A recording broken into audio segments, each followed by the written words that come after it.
culture. Lola Kirke. Mozart in the Jungle. Music folk. When Lola Kirke was 16, she stumbled upon a record at a flea market. The album cover struck her. It was a photograph of this beautiful woman lying down in a field, says Kirke, the 27-year-old Mozart in the Jungle star, who didn't own a turntable at the time. She bought the album anyway, as a decorative artifact.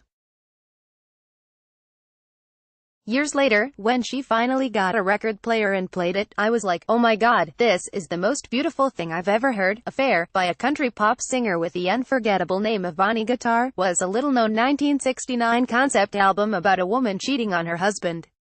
Kirke played it constantly. About a year later, Kirke found a YouTube video of the singer and tracked her down through the good old internet. Bonnie Guitar was then in her 80s, she's 95 today, and still gigging once a week in Soap Lake, Washington. We talked on the phone for hours, says Kirke, and she shared all about being a woman in the music industry, being a mother, love, everything. I've never heard of this 1969 album, and neither has Spotify. It never made the leap to CD, much less streaming, but Kirke's enthusiasm is contagious enough to inspire you to start scouring garage sales and dusty stacks of used record stores until you find another copy. You can hear a similarly deep reverence for the folk rock heroes of the 1960s and 70s in Kirke's twanged-out debut album, Head West, with nods to the Laurel Canyon scene of Joni Mitchell, Crosby, Stills, Nash and Young and particularly Graham Parsons, an obsession that led to a really bad tattoo that I recently covered up. Kirke says, more contemporary favorites include New California bands such as Amo Amo and Hand Habits, with a classic rock drummer for a dad and a mandatory working knowledge of the classical canon. Thanks to years of Mozart in the Jungle, the artist's musical interests span genres and centuries. But after years of well-received film and TV roles, she now plays herself the songwriter. In 2016, Kirke released an EP, 4 country-inflected rock songs, which was kind of a test run for an album. Can I do this? Is this interesting? Satisfied that both answers were yes, she spent the next year or two amassing an album's worth of nakedly personal material, inspired by the death of somebody I really loved, being drunk and alone at night, not getting laid and wanting to, feeling tension with my family. Not that it's all personal. The highlight, Bad News, sets the country's slide into Trumpian fascism to harmonies and fiddles. It's a notably bohemian family, including sisters Domino, a singer/Dilla, and Jemima, an actress known for her work on the HBO series Girls. Lola, the youngest, was born in London and raised in New York, where her mother, Lorraine, owns the vintage clothing store Geminola, and notably supplied outfits for Sex and the City. Her father is British drummer Simon Kirke. The singer credits him for her deep love and knowledge of dad rock, a phrase that's never been employed quite so literally. Does he offer any music career advice? Don't let anyone send you to rehab, she laughs. Just kidding. No, his more famous band, Bad Company, was a little too arena rock for my taste, says Kirke. But she considers his earlier group, the blues rock band Free, signature song, All Right Now, to be among the most underrated bands of the late 60s and early 70s. If I could sing like Paul Rodgers, that would be great, she says. Lola and Wyndham in the studio together, June 7, 2017, courtesy of Meg Shoemaker. See all of the best photos of the week in these slideshows. No wonder Kirke's lovely and frayed folk rock melodies sometimes feel like a bridge to the past. We're both big lovers of the music of yesteryear, the Neil Youngs and the Lucinda Williams, says Wyndham Garnett, Kirke's boyfriend, frequent collaborator and producer of Head West, which was recorded near their home in the San Rafael Hills area of Los Angeles. We'd been listening to Neil Young, the Hawks.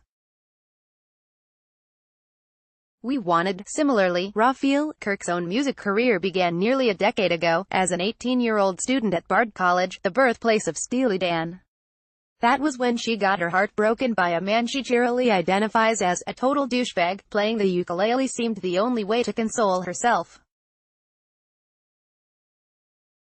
It was 2008, so every white girl at a liberal arts school owned a ukulele, Kirke says, and I was one of them. I started playing Patsy Cline songs in this Jumpin' Jim's ukulele country music book. She graduated to guitar and soon joined an all-girl country band, a revelatory and empowering experience. I grew up around music and always thought rock and roll was something men did, says Kirke, while women looked on doubtingly before marrying those men. She found herself drawn to boys who played guitar, until I realized, almost as if struck by lightning, that I could just be the boy I wanted to fall in love with me. This past May, when she hosted and played in a tribute to women in Americana, in Brooklyn, she had another revelation, thanks to a backstage experience vastly different from those of her youth. It was this crazy parallel universe of utopia, teeming with talented women, she says.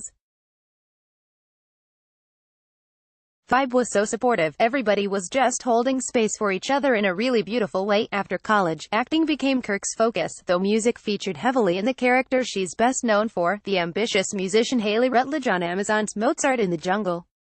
Kirke isn't really a classically trained oboist virtuoso, she just plays one on TV. Well, played one. The critically acclaimed show was cancelled in April. It's very rare as an artist to have that kind of consistency in life, she says of Mozart's 4 seasons. Would she have wanted a 5th? I wouldn't have kicked it out of bed for eating crackers, if you know what I mean, she laughs. That's an idiom I'm really trying to make a thing. Kirke says the end of Mozart in the Jungle has freed up her creative energies. I would like to be the impulsive one. Wyndham Boylan Garnett on the big screen. Kirke has had roles in 2014's Gone Girl and 2015's Mistress America, which was directed by Noah Baumbach and co-written by star Greta Gerwig. On The Morning We Speak, she's in Vancouver, British Columbia, working on a film tentatively titled Love. We play a brother and sister navigating my schizophrenia. Just a little light-hearted film, she says. The end of Mozart, it seems, has freed Kirke up to explore new creative impulses. Thus far, I've played a lot of, as Willa Cather put it, whips to other people's impulses.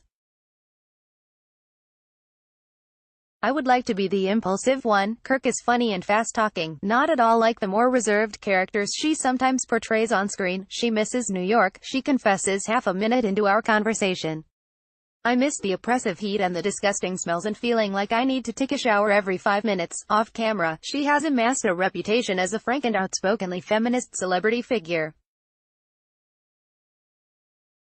In April, after New Yorker film critic Anthony Lane described her character in the thriller Gemini as hardly flattering, quibbling with her baggy outfits and a haircut from hell, Kirke pushed back and sent the magazine a strongly worded letter to the editor. There was a part of me that just internalized the things he was saying and felt ashamed that my character didn't appear in a flattering way on screen, she says in reflection. It made me think, I should lose a bunch of weight. I should only wear a push-up bra in movies from now on. And then I was like, wait a minute, fuck that. I'm not going to change. I want the world to change.